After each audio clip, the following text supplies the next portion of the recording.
Hey, what's up everybody, and welcome to another video of NA Power Rankings. Lawler, your Rocket League Inside source here, and a lot of stuff to cover. As always, if you guys enjoy the content, or if you guys have any questions, comments, concerns, drop those down below, as well as while you're down there, give the video a thumbs up, as well as making sure to hit subscribe and turn on notifications. But a lot to cover today, so we're going to get straight into it. We've got our top 10 for North America, and at a interesting time. I do not have the grid results shown because they basically have the only thing that matters shown in the overall standings. So as a heads up, these 16 teams are automatically guaranteed into the major or the makeup regional that they're going to be doing here in a couple weeks. And the team that is in, I guess that's like a purple or like a, I don't know what color it is, but the team that is separate, that is in green in G2, is the team that ended up winning in the grid overall, so they automatically get a bid in from the grid. So that's kind of how this plays out.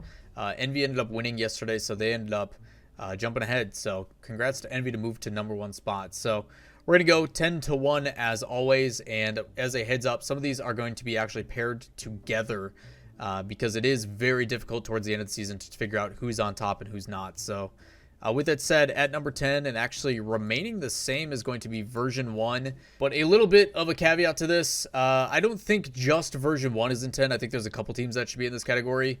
Alongside them, I do have Pittsburgh Knights as well as Ghost, formerly known as Omelet. Pittsburgh Knights has been having rougher and rougher results, while Omelet has been having better and better results over the past couple of weeks. And after getting picked up by Ghost, that continues. So version 1 is a weird one because they did not make top 16 or top 8 in regionals alongside PK and Ghost. All these teams just barely missed out. They're all roughly in the same spot. But version 1 does have some pretty notable wins with a semifinals appearance in the grid last week, and then the week before that they were in the quarterfinals. So version 1 does have the better results over the course of all 3 days, or all 3 events I should say. That's why I have their name up, but I do think you can make arguments for both PK as well as Ghost. So keep those in mind, but version 1 stay in the exact same spot, and a lot of it has to do with just their results overall. At number 9 is going to be Alpine, and they are staying at number 9. This one was a feeling that I had last week. I ended up putting Alpine in this spot because they had been transitioning into a lesser than stellar performances. They go 0-2 in back-to-back weeks of the grid. We basically wiped that clean because they are playing without Magic Bear. They are playing with Creams, their sub. But in regionals, they don't have the greatest results either. They don't do too bad, and they're still in a top 16 performance, but just underwhelming from the expectations that are set from Alpine. I don't have them moving up or down just because the teams that are above them were already above them, and version 1 hasn't given me enough from regionals to prove that they're higher. So Alpine just doesn't have enough results to really move anywhere in this circumstance. At number 8 is going to be United, and this is an exciting one. I wanted more results from United, and I actually got them. If you guys don't know, Tristan ended up coming in and is playing for Hoxer. Ajax is off the Batmobile and playing on an Octane. And Tristan and Wonder Mike on offense has been absolutely lethal and really exciting to watch, actually. A lot of aggression, a lot of in-your-face. They were a team that were also competing for a spot in the grid. They ended up getting booted out in the grid, but they do secure a spot here in regionals, which is what matters more. United was a team that had not had good performances since week 1 of the grid, and they ended up making a roster change. A lot of people believe that Hoxer being the one that was removed was kind of a weird circumstance because of what he has done for that team, but really, really strong offense, and then Ajax is kind of just tying it together. It's been a really fun fit.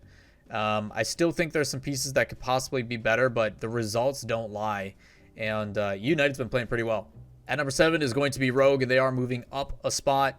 Rogue is the team that either looks like they can absolutely dominate and beat just about anybody in North America and will be competitive against anybody, or they look like complete dookie booty.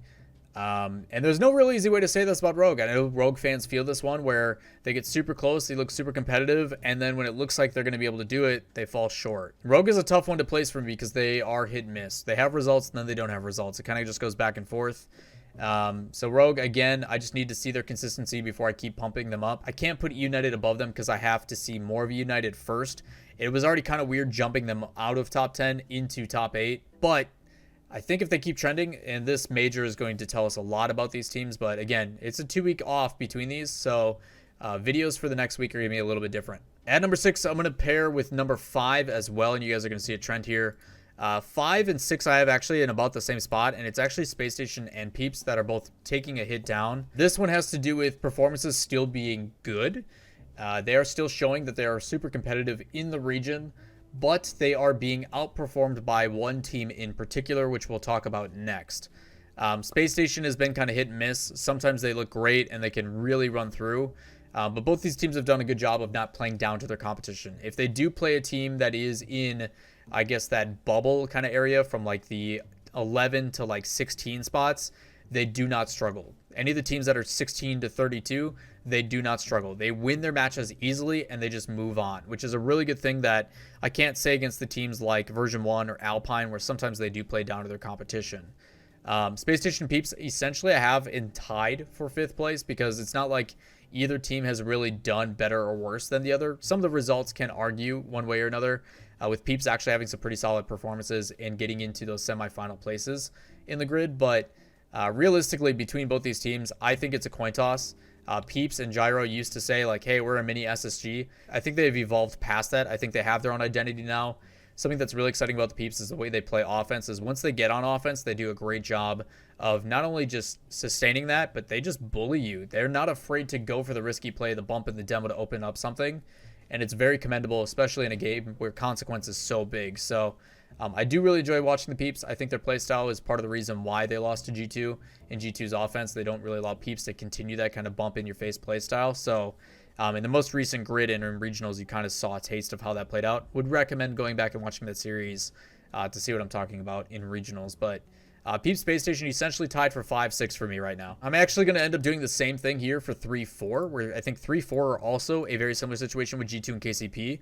KCP, no matter what, without a doubt, has definitely moved up. If you guys are still sleeping on this team, I do not know how. Based upon a rough start, they have made themselves all the way top 4 in regional standings and don't look like they're slowing down anytime soon. Beast Mode continues to get more and more confident and look better and better.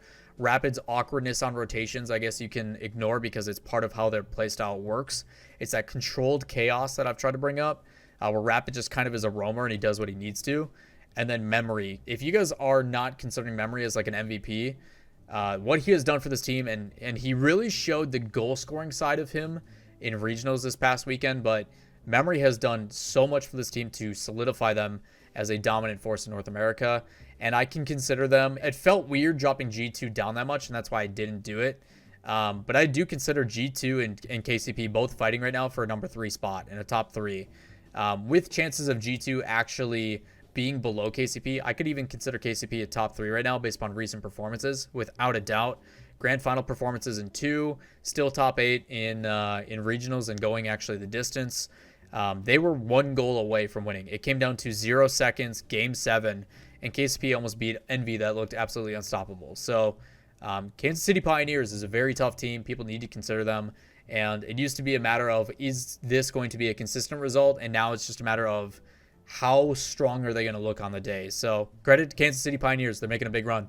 At number 2 is going to be Envy. And I know some people have some arguments with Envy being number 1, and I understand that. But if you look at strength of schedule and how things played out in regionals, Envy did beat Energy. So they get the head-to-head win there.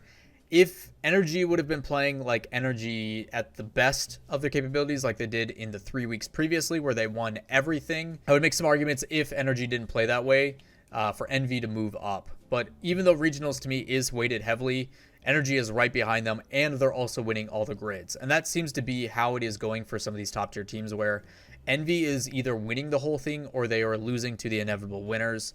And the same thing applies to Energy. Energy is either winning the whole thing or they're losing to the team that makes it to the grand finals and ends up winning. So these go both ways, and the kind of, I guess I can reveal number 1 here as well is going to be Energy, which is kind of a given. Energy has taken first place in everything but regionals, and the time that they don't, yes, they get knocked out in the quarterfinals, but they lose to the team that ends up winning. So that is my top 10. I think this one is pretty solidified. I did have some troubles here with the kind of middle of the pack stuff and a little bit towards the bottom, and that's why I ended up pairing version 1 with PK and Ghost. But again, I think the exciting thing about this is that it is truly coming down to who has the best look on the day. You could tell in the quarterfinals that Envy looked like a team that was going to win the whole thing. And I still don't understand how the analyst desk is like, yep, KCP the whole time. I'm like, Envy's playstyle looks like it is built to beat this team. And it ended up doing it. But you cannot discredit KCP for getting it all the way to game 7, 1 goal differential. It was a battle. So the biggest takeaways, I guess, for this last week and going into power rankings before we go into the majors, KCP and Envy, watch out. That is going to do it for this video, you guys. If you enjoyed the content, as always, give it a thumbs up, hit subscribe, turn on notifications, all that fun stuff. And if you have some lists of your own or any opinions on your own, let me know in the comments down below. I'll do my best to get to those in a timely fashion. But that is going to wrap it up for me today. And I hope you guys have a great rest of your day. Peace.